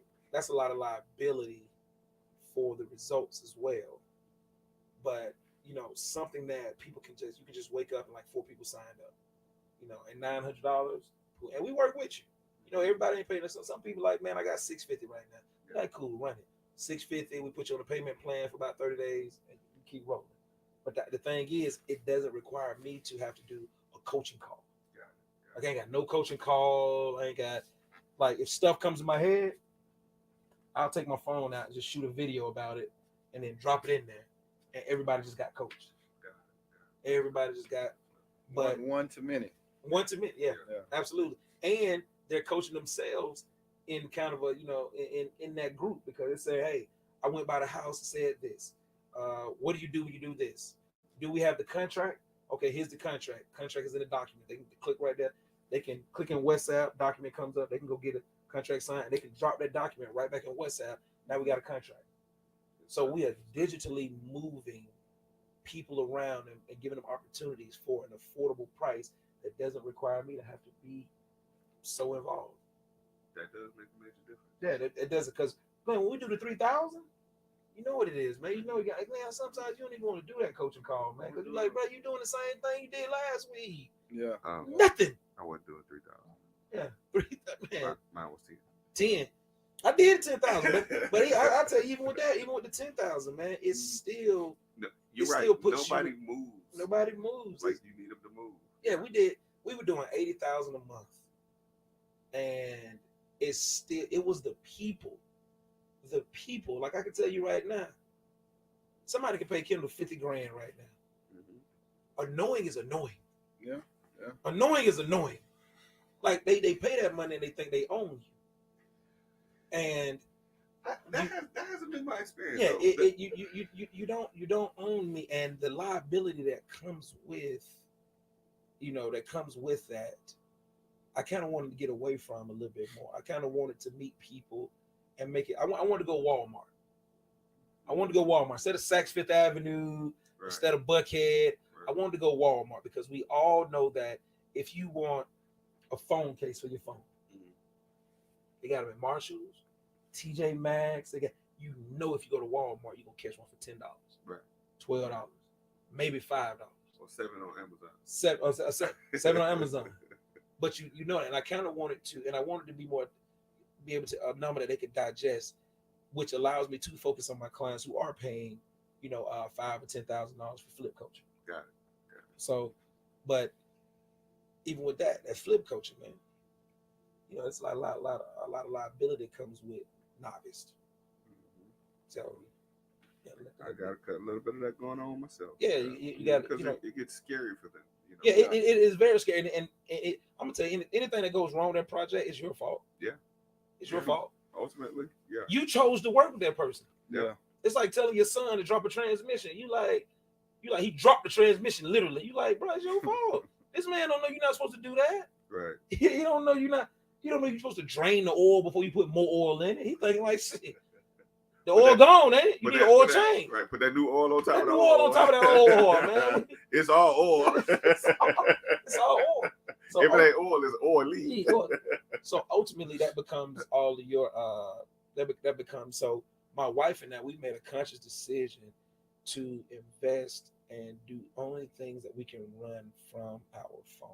Real time. That can be automated and ran from the phone. I'm 42. By the time I'm 45 or 55, kid in college, traveling, everything set. You know, everything's set up. We're gonna sell the house we in right now, take the equity, build some cash, no mortgage, and we're gonna travel. We're gonna stay out of the country, stay in Belize for 2 months. We're gonna that's gonna be the last of our days. The kids meet us in Belize. Yeah. I'm going to do speaking just because I'm a talker, so I'll do speaking, $15,000, $25,000 a pop. I will train on real estate, but it's always going to be an affordable product. Think about Facebook. That shit is free. It always has been. It is free. Yeah. But it's probably one of the biggest businesses ever in the company. It's free. And if Mark Zuckerberg said he wanted to charge for Facebook $1, he could get it. Well, he gets money on the ad revenue, which makes it. You think about it. Which is like Max Maxwell. He's got the biggest CRM in the world. Absolutely. You know Max Maxwell, right? Yeah. How does Max make his money? Marketing. Yeah. They market. What is he marketing? Other people's products. Prop screen, all of that. Yeah. He told me and Cole he made like 300. That was my point. That's my point. Yeah. If you had to look at Max, man, one thing I had to look at with Max, man, he did it sooner than later. And now that he's doing it, the life he's living right now, is he gonna be a billionaire? Maybe if he keeps going on. But the life he's living right now, right? He's living a real residual life. Yeah, right. And you got to really give him that. Okay, $300,000 coming in a month, whether you know, at his age, what can he not do? Real talk. What can he not do? His peace of mind every day, and all he did was stay consistent in the digital space, built it up to now where they like, hey man, we just gonna cut you a check every month. Yeah, $80,000, 80 good, Yeah. 80,000 good, cool. Just that's actually where I want to be ultimately, in a space where it's just all on me, digital, affordable digital, because he's selling products that are affordable. Ain't nothing. Max ain't never asked nobody for, I don't think, $10,000 or $3,000. He never had a course, anything for. Well, what he did though, and this is the thing that oftentimes a lot of people miss. What he did that was ingenious is he came out the gate marketing, swinging. I'm gonna tell you, I watched Cody Sperber, Preston Ely. People probably don't remember that name because they've been out around in a while. Preston Ely, Max Maxwell, and a lot of these other guys followed their blueprint. They came out marketing. They probably weren't even doing a whole lot of deals. They came out marketing. The marketing brought the clients that paid for the deals that got them the money to continue to do more marketing. Absolutely. And that marketing, like Max Maxwell, he came out marketing. He built a following, and in that following, if he clicks a button and say, if he got 100,000 followers or 200,000 followers, and he says, use this program because this is what I use to do this. If he get half of those people or 10% of those people to invest in the product that he's promoting, and he gets a residual of 30, 40, 50 per person. That's my point. That's the thing that we need to do more of in what we do is marketing. And he's and again, he's not asking people for a $10,000 course or a $5,000 course. Nobody's came on and said Max was a fraud or he wasn't doing what he was doing. He just really got into a digital space. Yeah. He just really got into he just 90% of his money is affiliate marketing. Yeah, it's affiliate marketing. So people ask me with the sunglass company that I got, Roster Sunglasses. They just posted an ad with me on. They paying me. Yeah, I'm gonna keep on. They sending all my NFL guys on my sports side. They sending all them sunglasses. Wow. Yeah, they sending all them sunglasses. So everybody about to get Roster Sunglasses. People don't even know who Rashawn Williams is. No bull. No, he is a part owner of the Hawks. I just had a conference call with him. He got like six digital spaces companies that he's involved in. All that's actually where we should be. That's where I'm going, man. So that's what made me do it. I'm gonna tell you no lie. For me to go from charging people 3,000 to 900, and it was crazy. But then once you start getting 5 or 6 people signing up, you made 6,000 this week, you made 3,000 this week, and it's only gonna grow from there. It's a number and you gotta attach something that they actually can use, something they can realistically be successful in. Yeah, we're gonna focus on getting the houses, selling the houses. That's where our money's gonna come from, right? It's lead generating, and my wife both need lead generating. And 2, people can have real success with it. It's the same thing I do with wholesale. All it is Wholesale Live. Right. It's Wholesale Live. Yeah. Gotcha. So I took a part of your blueprint from there. I would keep it 100 with you. I took a part of your blueprint for some of what I'm doing now. Yeah. Like even with the texting. Like I said, it's something that I've tried with a few of my clients, and it's gotten a little bit of success. But I haven't expanded on it. Now that you gave me some more sauce on what you're doing, I'm coming for some more of your blueprint. Like this is the same program Ryan got. Yep, it is. Because I did get your permission to use it, right? Let the record show. I'm just gonna wait till he makes some money with it, and then I'm gonna send the paperwork, and I'm selling out of court. I'm telling you now, I'm selling out of court. I ain't trying to pay no court costs. That what people don't understand. Suing somebody, that shit costs money on both sides. Right, man, come on, man, let's make a deal, man. I just want the money. What you gonna give me? What you gonna give me? I'm asking for $1 million, but you got 150 on you right now. Right? And run me that 150 right now, man. That million ain't no realistic number. They sue you for enough to where you just want to settle out of court. Man, I want to settle out of court, man. Once I figure, man, how much you think? And my lawyer come back and say, man, it's about the best we're gonna get. Well, sign it then. Sign it then. I know Kendall got 10 million, but he telling me he give me 250 right now. Sign it. Let me tell you something. I don't want to, because that number ain't real to me. Right. That number ain't real. That number, no business person sues for an amount and feels like that's a real number. You always go above the real number, and then the real number comes. You like, that we can get 500? I think we can. Yeah. Say 500 then. And then your attorney comes back to you and says, 500 is the number. You know what? Let's meet them halfway. Let's go 250. Yeah. I go back to my attorney. They saying 250. All right, so we know 500's out there. See if you can get 4. They come back and say 300. All right. Damn, put 50 more on it, man. Let's get it done. But if you're smart, every time them attorneys making that call, that's 10,000, 15,000 in their pocket right there. So let's settle in the middle somewhere. Yeah, and if you got an attorney like my attorney, you better understand, boy. You get what you get. You get what you get. You get what you get, boy. You get what you get. You see my uncle around here doing his thing, boy. 25% lawyer. Yeah, bro. All right, let's do this thing, man. Man, I'm out, man. The kids calling me. The people. I'm supposed to have been at the house already. Thank y'all for coming out. This has been a great show again. Hope y'all get the nuggets. We don't have to, make sure people get this information, man. Because Kendall, thanks a lot, man, for sharing. Oh man, thanks for having me. And I want people to get really the nuggets that you shared. We talked about a lot of different things. Mm-hmm. You gave the specifics on what short selling was, but I want people to get what's coming out of this show being uncensored. Is that we have a vast conversation, but it covers a multitude of things that people might not ordinarily get in us just saying, this is how you do this. This is a short sale. This is how you do this. But what is the real life stuff that comes in the midst of all the things that you build and doing what you're doing?